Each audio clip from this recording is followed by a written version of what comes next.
Trigger warning. This podcast contains descriptions of various abusive situations. Listener discretion is advised. You are listening to the Preacher Boys Podcast, a podcast shedding light on decades of mental, physical, and sexual abuse within the independent fundamental Baptist movement. The testimonies shared on this podcast are told from the personal experience and perspective of the survivors. Not all legal outcomes are known or final. Any suspect is presumed innocent until proven guilty in the court of law. To find more information about the Preacher Boys podcast and upcoming documentary, visit preacherboysdoc.com or connect on Facebook, Instagram, or Twitter with the handle @preacherboysdoc. Now, here is your host, Eric Skwarczynski. Hey, what's up, everybody? My name is, of course, Eric Skwarczynski, and you are, of course, listening to the Preacher Boys podcast. And I'm going to do something I haven't done in a while, which is a solo episode. Just kind of sharing some of my thoughts, my takeaways, now 120 plus episodes into the podcast. And also want to give you a sneak peek at a really amazing interview that's going to be dropping next Wednesday with Sarah Edmondson and Nippy Ames. Sarah, of course, wrote the incredible book Scarred, about her time within the NXIVM cult, specifically DOS within NXIVM. And I talked with them about their new show, A Little Bit Culty. I talked about their HBO series, The Vow, and just had a really good conversation. Can't wait to share just a sneak peek with you at the end of this episode, so stay tuned. But first, I want to talk a little bit about something that's been on my mind quite a bit. I've talked about it before, but fundamentalism dies hard. We always want to believe that we're the ones with the answers. We're the ones who have the right way of looking at things. We're the ones who, know what we're doing. Everyone else, is wrong in some way if they don't agree or align with us. Now, of course, fundamentalism can have good connotations, bad connotations, but I specifically want to talk about that idea of superiority, or that idea of holding fast to an idea in a sense of, I'm not going to hear any other position. I'm not going to learn anything from what someone else has to say. I'm going to kind of cut them off. And what I'm seeing that's been really interesting is a lot of people who agree with me about abuse, a lot of people who agree that, the IFB treats itself and every other issue as being too monolithic. It treats someone who's off on, in their mind, off on an area of music, will cut off that entire person. I see that happen, but then I see people leave and exhibit those same traits. A really good example of this is my recent interview that I did with Beth Allison Barr. Now, Beth Allison Barr wrote the incredible book, The Making of Biblical Womanhood. Now, don't turn off the video because that kind of defeats the point of what I'm trying to talk about. But when I did that interview, I knew when I hit publish, it was going to generate a lot of controversy. And rightfully so. It's a very hot topic. The idea of women's roles in the church is something that's been debated, as her book states, since the time of Jesus, and even a little bit before that. It's been a conversation forever. As long as there's been men and women, the question about the role of men and women has been a very hot topic. And so when I did the episode with her, I was well aware it was going to generate controversy, and it was controversial even to me. I mentioned in my interview with her that up until this year, theologically, I was very complementarian. I thought that there was, I was complementarian. And, it was through reading her book, reading historical accounts, reading her studies, that theologically I would describe myself more egalitarian than I would complementarian now. But there's a lot of people who listen to the show who find themselves in different areas. There's people who, frankly, aren't even Christians. So there's a big, broad spectrum of people. And there were a lot of people that were very, very upset. Here's my thing. I know that not everyone's going to agree with every premise that's shared on the show, especially with how diverse my panel of guests is, it's just impossible. You're not going to agree with every single episode. But what I would ask for anybody who's listening to the show is just be open to hearing different perspectives. Because the reality is, if you're sitting there and you're never going to hear another perspective, you can never grow, you can never change, and you can never learn something new. Now, again, you're not going to agree with everything you hear on any podcast, on any show. Some of my favorite podcasts, I hear things all the time that I personally disagree with. But you can still find things that are beneficial, and you still shouldn't cut people out completely just because they aren't in full alignment with what you believe. Because the reality is, nobody fits that bill. Even if you stay within your religious ecosystem, within your kind of personal ecosystem, within your family ecosystem, within your, whatever that is, gender, you're never going to find people that completely agree with everything you have to say. And that's why I always like to say the statement that we're all default fundamentalists. It would have been very easy for me when I first heard about Beth Allison's Barr book to go, psh, I already know what I think about that. But honestly, by reading it and by hearing her historical, kind of presentation, by her showing some of the translation thing, like I was convinced of her position. It wasn't just her book, it was multiple books.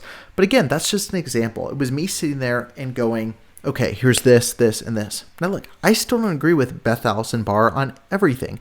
I see things sometimes that I disagree with, and she would probably see things that I would say that she would disagree with. But the reality is we can sit, have a conversation, and learn from each other and become better as a community by hearing other perspectives and letting that challenge our existing worldview. That's the difference between a cult and a healthy environment. Is a cult restricts information. It goes to Stephen Hassan's BITE model. There's behavior control, there's information control, there is thought control, and there's emotional control. But really, when you have that thought control, when you say, I'm going to be in this bubble, or I'm going to put my kids in this bubble, or I'm going to put my congregation in this bubble, I'm not going to allow them to hear other perspectives and potentially let that influence them or change how they perceive something or how they empathize with a certain situation. You're being cultish in your ideology. You're restricting just natural conversation and information that might really have a positive impact. Even if you don't disagree with even if you don't agree with everything, it can still have a very positive effect. So make sure you open yourself up, have these conversations, and push back that default fundamentalism that says I'm right, everyone else is wrong, and allow yourself to have a healthy way of receiving information, processing it through your own kind of worldview and lens, and then pull what's helpful and put what's not helpful aside. Now, obviously, if a worldview is harmful, if it's actually harming individuals, like racism or things like that, then you need to completely just shut that out. Like something that's completely hateful and harmful, shut that out. But when it comes to a conversation about theology or politics, any of the above, allow yourself to hear other perspectives. Now, look, I don't want to get too deep into what I believe politically. I wouldn't say I'm far right or far left. But I'll tell you one thing. I listen to a lot of Ben Shapiro. And I also listen to a lot of Bill Maher. And I also listen to a lot of the Young Turks. And I also listen to some of the people who are on the right politically. I also listen to people who are on the left politically. I listen to Brian Stelter with CNN. I listen to people who are on all sides of this stuff. I listen to politicians from across the gamut. You have to open yourselves up to hearing different sides and see where you find yourself on the spectrum. When you get into a situation where it's my party versus their party, or my religion versus their religion, or my personal, this, and you have to make sure that you're pushing back that natural response to be right and to be the only one that has the answer and hear what other people have to say. Beth Moore actually defended Beth Allison Barr. She talked about this in the episode. Beth Moore defended Beth Allison Barr because someone who hadn't even read her book yet had made these very strong claims about her. And she said, can't you take something that maybe you disagree with and find something that's helpful to you and be willing to at least hear what they have to say?